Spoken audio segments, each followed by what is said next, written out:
JWL Sports, where we review all the best sports clips from around the world. If this is your first time checking out a video, please do consider subscribing. We are building an amazing community here, and I would absolutely love to see you part of it.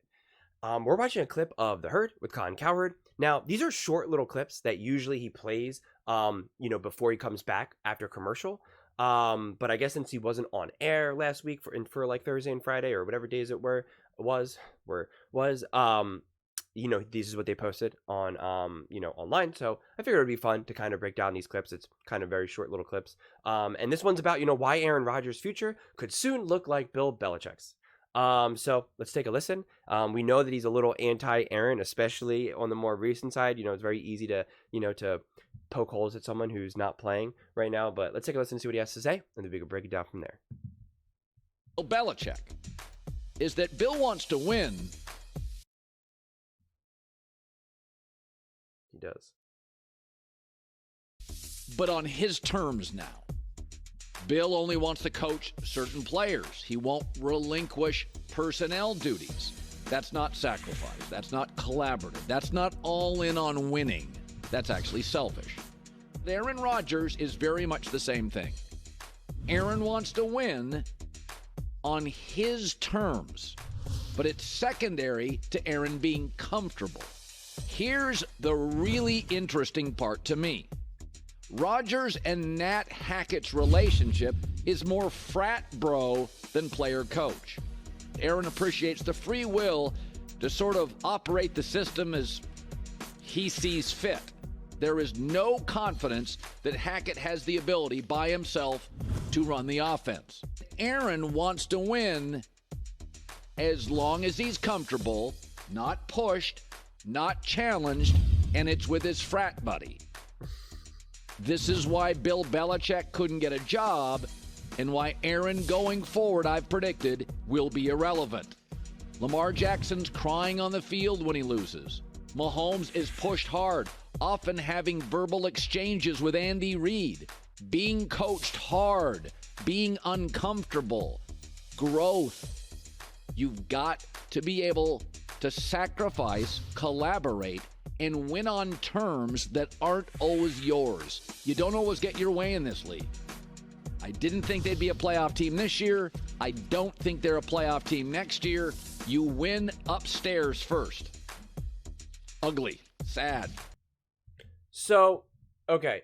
I don't think it's entirely fair to judge Aaron because he didn't play this past season, obviously with the torn Achilles. I think a lot of what Colin is saying is accurate, but to do this victory lap that I told you he wasn't going to make the playoffs, and it's like, well, he didn't play. He got injured. And now this next season, we don't know how he's going to recover. We don't know what he's going to look like. And he's just a year older as well. So again, it's not really fair. It's really not. Tom Brady could have torn his Achilles his first year at Tampa Bay, and, he would have, and then he would have never won another Super Bowl, and people would have said, man, what a mistake. He should have just stayed, with, New England or whatever. And you would have never have known that he was capable of winning that Super Bowl. Because if he tore his Achilles, let's just say everything was exactly the same, but he just didn't win the Super Bowl that year because he tore his Achilles, but he was able to make a full recovery. He didn't sniff another Super Bowl. What did he play 2 more years after that? And then he did the thing where he retired and then he came back, it was a whole thing. And honestly, if it was anyone else but Tom, he would have probably been, made fun of more. I don't want to say he would have been ripped apart, but he would have been criticized more, especially, again, if he tore his Achilles, which obviously Tom Brady didn't. And so it's not to say that Aaron would have magically won a Super Bowl, but my point is we have no idea. And to say with confidence that we do, or now if he doesn't play well or doesn't win this coming season with the Jets, that we could then say, well, see, I told you. It's like, no, that's not how that works. So that I just want to defend Aaron on that side. But on the other side, I do hear the complaints against Aaron because for me, I am a very passionate person. I'm a passionate fan. I'm passionate in all aspects of my life. And for me, when I'm rooting for players, and I've said this a lot now because it just seems to always be relevant, when I was younger, I used to cheer for players, no matter what, right? Whether they cared, whether they got all the money in the world, no money in the world, whether they were terrible people on the streets or whatever, like I just didn't care. As long as you helped my team win, you said it with pride. It was like, that's right. That's my, he's on my side. Let's go. I just didn't care. I was young, immature. Then as I got older, I realized that I want to root for good people, and I'd rather lose with players that I genuinely want to see succeed. People who I know care so much. I'd rather lose with Lamar Jackson. And here's the thing. Aaron Rodgers has had more success than Lamar Jackson, obviously, winning a Super Bowl and more MVPs. Although Lamar Jackson has, more years ahead of him, so who knows. But with that said, is that I know Lamar really, really cares. I know he cares. And I love that. I think Lamar Jackson needs to play better in the playoffs, obviously. I think, I don't want to make this a Lamar Jackson thing. But my point is that, I know he truly, truly does care. He loves football. He wants to win so badly. Okay? He's a little quirky. He's got his own little weird quirks as well, which is weird because that's what Colin doesn't like about Aaron Rodgers. But the reality is that, especially when Lamar Jackson was trying to get his money, he was doing some weird stuff, which I can understand. You want to get that money, but things got a little weird, during that time. But, here we are, defending him and praising him, for making bad decisions in a playoff game and slamming his helmet down and, and getting angry and crying. And it's like, again, on one side, I see the positives of that. But on the other side, I could easily see another world where Colin says, you need to grow up, Lamar, you need to grow up, and it's like, so we just kind of pick and choose when we want to defend someone and when we want to call someone out. But that's a difference. Lamar, at least today in 2024, is largely really likable. People really like him. And this is what I said earlier about about Bill Belichick, is that people do not like Bill Belichick. So no one's coming to his defense, especially once he's down. And that's with Aaron. Aaron is divisive, especially in the media. The media doesn't seem to love Aaron Rodgers. So when he's down, when there's any weird things coming out, whether it be that he's going to be the vice president, whether it be any type of conspiracy theory, whatever it may be, they want to just pounce on him and pounce on him and pounce on him. And so the reality is, though, is that his future won't necessarily look like Bill Belichick's as long as he can still play at a good enough level. If he is considered to still be a top 15 quarterback in the NFL, a team will take him. It's just a matter of, does Aaron at this point want that? Because the thing is, and this is what I was trying to say, I think I got a little distracted, is that I like to root for players that I know truly care. Truly care with all their heart. Aaron Rodgers does not give that impression at this point in his career. It's more like, if he loses, it's just kind of like, yeah, well, I still got some cool stuff going on. Like, I might be the vice president of the United States, or, yeah, I'm still going to go home to, like, my $200 million mansion, and, I'm going to travel to, like, I don't know, a Caribbean island, or some rainforest, and, do whatever the heck I want, because I'm Aaron Rodgers, man. Like, I got all the freedom, money, and power I want. It doesn't seem like it'll haunt him. Lamar Jackson seems like it still haunts him that he lost. Aaron Rodgers, I think, could lose, and he could just be like, meh, whatever. I'm still Aaron, and he, like, looks in the mirror and goes, I'm Aaron Rodgers. And I don't love that. As a fan, that's not who I'm excited to root for. That's not who I'm excited to have part of my team. I want my players to care. Because if I care more than them, and then why do I care? Why should I care more than the players care? They're the ones that are playing. They're the ones that are on the team. They're the ones that are wearing the jerseys. So why should I care more than the players care? I never want to care more than my own team's players. Ever.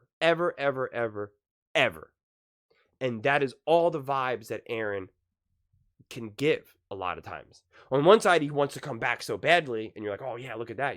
I have the Tiger, heart of the champion. Let's go. He's going to come back faster than anything, with the torn Achilles. But on the other side, he's like, nah, I might become the vice president. And you're just like, wait, what? Do you want to be a Jet or not? Do you want to play? Yes or no? What's going on here? And I think, unfortunately, things spiraled out of control for Aaron when he tore his Achilles.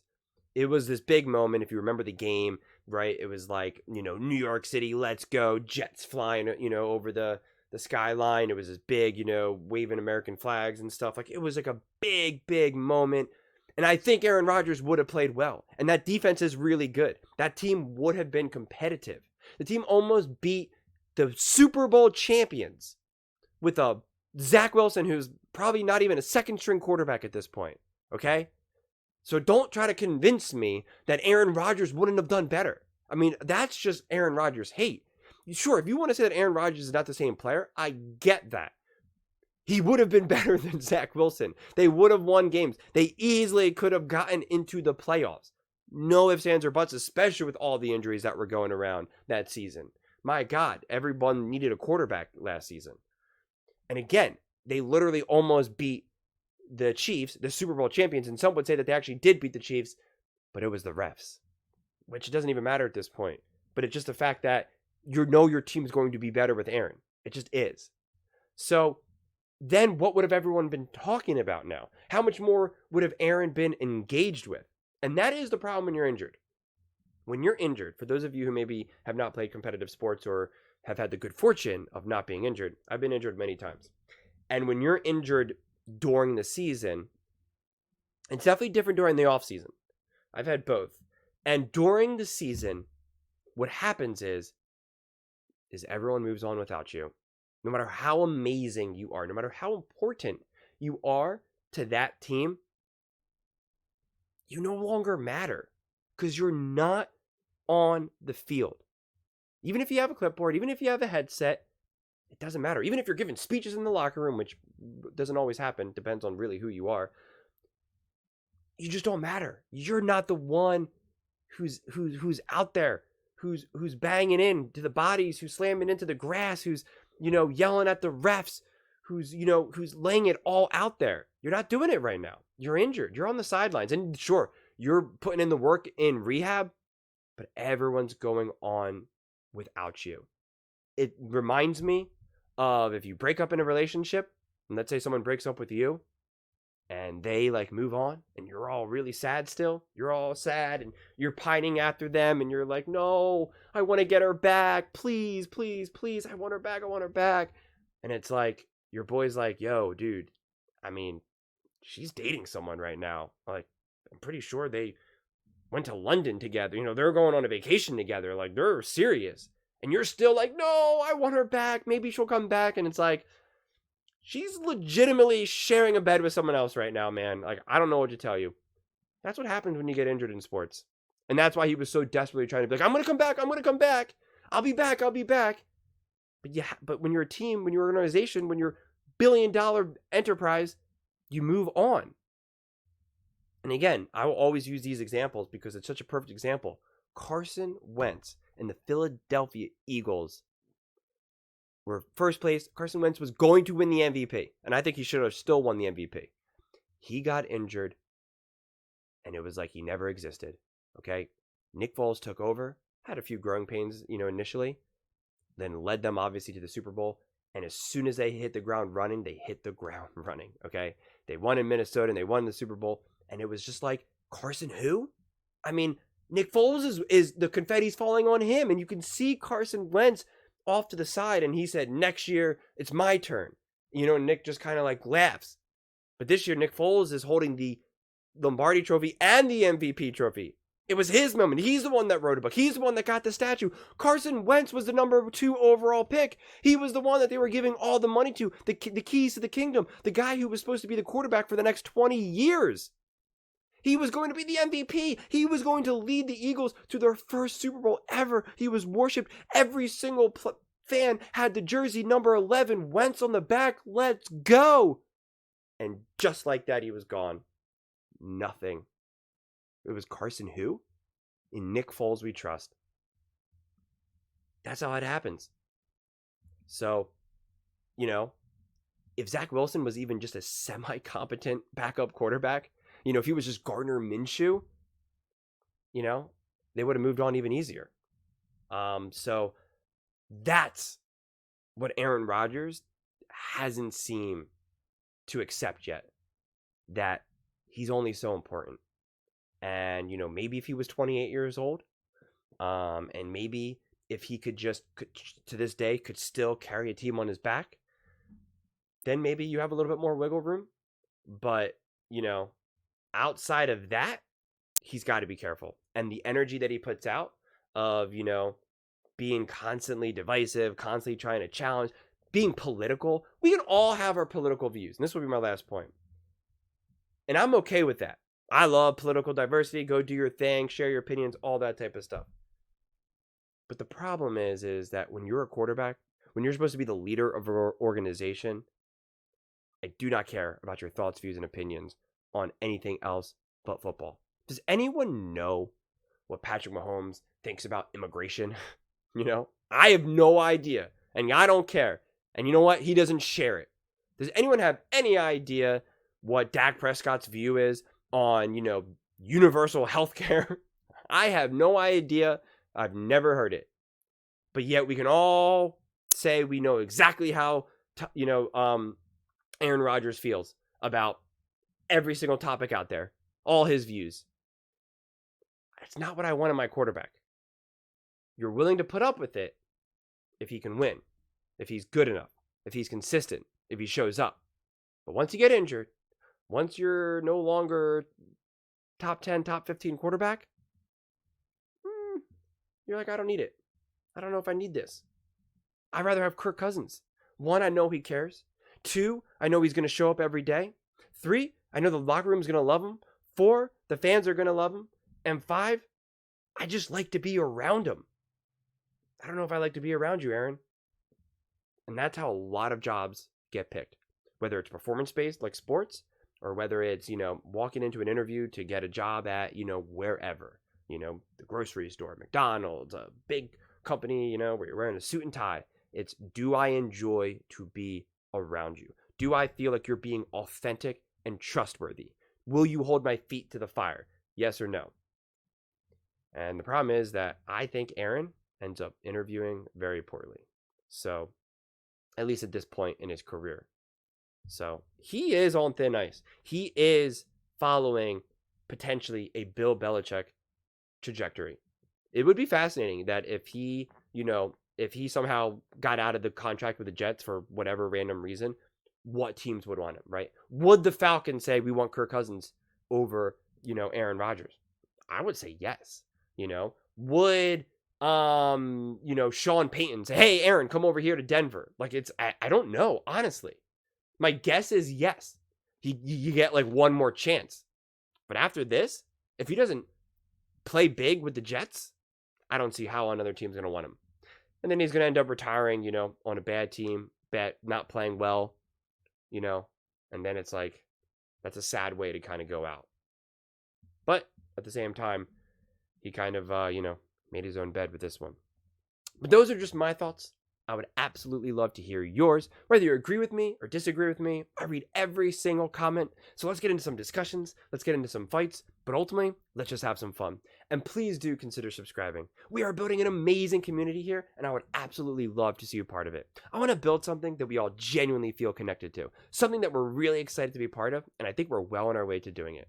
And please don't forget to give this video a thumbs up, as it really does help with the visibility and the algorithm. Thank you so much, and see you next time.